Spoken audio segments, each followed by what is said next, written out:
حضرت عبداللہ رضی اللہ عنہ فرماتے ہیں، جس سے فیصلہ کروایا جائے اس کو چاہیے کہ قرآن پاک کے مطابق فیصلہ کرے۔ اگر قرآن کریم میں اس کا فیصلہ نہ ملے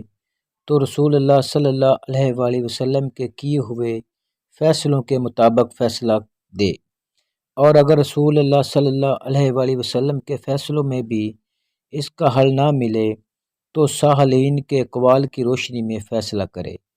اور اگر صالحین کے اقوال میں بھی اس کا حل نہ ملے تو اپنی رائے سے اجتہاد کرے۔ اگر صحیح طرح اجتہاد بھی نہ کر سکے تو کسی قسم کے شرم و حیا کیے بغیر اقرار کر لے کہ میں یہ فیصلہ نہیں کر سکتا۔ حضرت عبداللہ بن عمر رضی اللہ عنہ فرماتے ہیں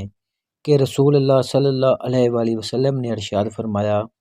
جب تم دیکھو کہ میری امت ظالم کو ظالم کہنے سے ڈر رہی ہے تو سمجھ لو کہ دعاؤں کی قبولیت ان سے رخصت ہو گئی ہے۔ حضرت ام المومنین حضرت ام سلمہ رضی اللہ عنہ بیان کرتی ہیں کہ دو آدمی نبی اکرم صلی اللہ علیہ وآلہ وسلم کی بارگاہ میں آئے۔ ان کے درمیان وراثت کا کوئی جھگڑا تھا، لیکن کسی کے پاس بھی گواہ نہیں تھے۔ تب نبی اکرم صلی اللہ علیہ وآلہ وسلم نے ان کو حکم دیا کہ وہ آپس میں بھائی بندی کے طور پر تقسیم کر لیں،